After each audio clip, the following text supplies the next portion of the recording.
بسم اللہ الرحمن الرحیم اللہم صلی علی سیدنا و مولانا محمد مبارک وسلم صلی علیہ۔ ہفتہ وار سوالات و جوابات کے سلسلے کے ساتھ آپ کے ساتھ حاضر ہیں۔ پہلا سوال عبد المجید صاحب نے کراچی سے کیا ہے کہ مرنے کے بعد روح اس قبر میں ہوتی ہے یا عالم برزخ میں ہوتی ہے؟ اگر اس قبر میں نہیں ہوتی تو کھجور کے سبز پتے قبر پر کیوں ڈالے جاتے ہیں؟ نیز عذاب قبر اسی قبر میں ہوتا ہے یا عالم برزخ میں ہوتا ہے؟ تو پہلی چیز یہ ہے کہ ہمیں عالم برزخ کو سمجھنا چاہیے کہ عالم برزخ ہے کیا۔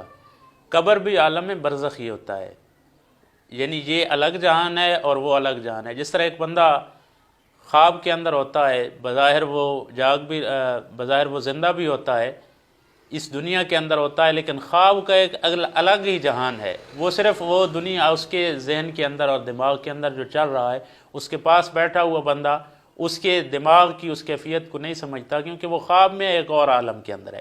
برزخ کا معنی ہوتا ہے پردہ، تو یہ پردہ ہے دنیا سے دوسرے جہان کا۔ تو عذاب قبر جو ہے وہ اسی قبر کے اندر ہی ہوتا ہے اور اسی کو یہ عالم برزخ کہا جاتا ہے۔ اور دوسرا، روح قبر کے اندر اس کی لوٹ آتی ہے یا کیا ہوتا ہے؟ روح کا جو جہاں تک ہے اس کے بارے میں اللہ کے قرآن نے فرمایا یسألونک عن الروح قل الروح من امر ربی، کہ روح اللہ تعالیٰ کا ایک امر ہے۔ مرنے کے بعد جب روح نکل جاتی ہے تو قبر کے اندر روح کا تعلق اس جسم کے ساتھ موجود رہتا ہے، یعنی جب اس کو اگر جس طرح حدیث مبارکہ کے لفظ ہیں کہ جنتی ہے تو اسے کہا جاتا ہے نم کا نومت العروس، سو جا جس طرح دلہن سوتی ہے، اور اس کے لیے جنت کا لباس بھی پہنا دیا جاتا ہے، بچھونا بھی، جنت کی کھڑکی بھی کھول دی جاتی ہے۔ اور اگر جہنمی ہے تو اس کے لیے اس کا اوڑھنا، بچھونا، لباس جہنمی پہنا دیا جاتا ہے، اور جہنم کی طرف سے کھڑکی کھول دی جاتی ہے اور اس پر وہاں عذاب جو ہوتا ہے وہ ہوتا ہے۔ وہ برزخ در حقیقت وہی قبر ہے جو ہماری آنکھوں سے ایک پردہ ہے، ہم نہیں دیکھ سکتے۔ تو یہ سارا حساب کتاب جو ہے، روح کا تعلق اس جسم کے ساتھ موجود رہتا ہے اور اس کو ثواب ملتا ہے یا عذاب ملتا ہے وہ اسی قبر ہی کے اندر ملتا ہے۔ دوسرا سوال ہے کہ جو شخص کسی وجہ سے گھر باہر جائے اور لاپتہ ہو جائے، ڈھونڈنے کی صورت میں بھی نہ ملے، تو اس شخص کی بیوی کتنے عرصے تک انتظار کرے، پھر نکاح کرے، اور اگر دوسرے نکاح کے بعد پہلا خاوند آ جائے تو پہلا نکاح رہے گا یا نہیں رہے گا؟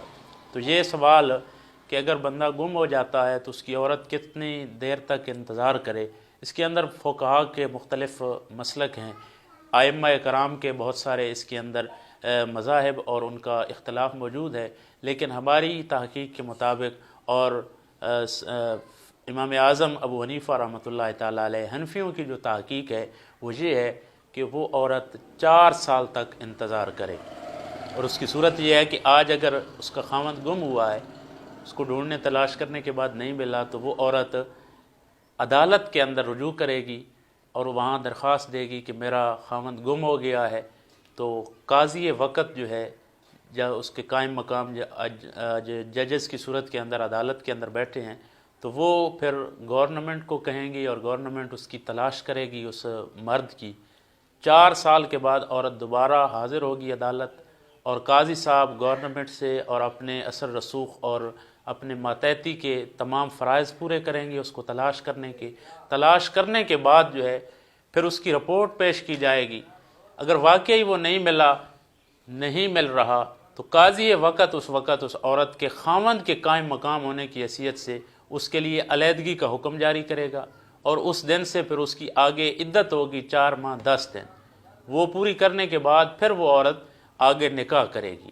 اور جہاں تک سوال ہے کہ دوسرا خاوند اگر آ جاتا ہے تو پھر عدت گزارنے کے بعد 4 سال کے انتظار، اور وہ بھی قاضی نے کرنا ہے، عورت خود سے نہیں ہے کہ 4 سال گھر بیٹھی رہے، واپس نہیں آتا تو نکاح کرے، نہ، وہ باقاعدہ عدالت کی طرف رجوع کرے گی، اور قاضی وقت پھر اس کے لیے جو ہے وہ سارے انتظام کرنے کے بعد نہیں مل رہا خاوند، تو پھر وہ اس کو علیحدگی کا حکم دے گا، اور اس کے بعد عدت گزار کر جب نکاح کرے گی، اور پھر اس نکاح کے بعد اگر خاوند لوٹ آتا ہے تو اس کا یہ دوسرا نکاح ختم ہو جائے گا، اور پہلے نکاح کے لیے وہ عورت اپنی نئے سرے سے عدت مکمل کرے گی، اور عدت مکمل کر کے پھر اس خاوند کے نکاح کے اندر جائے گی۔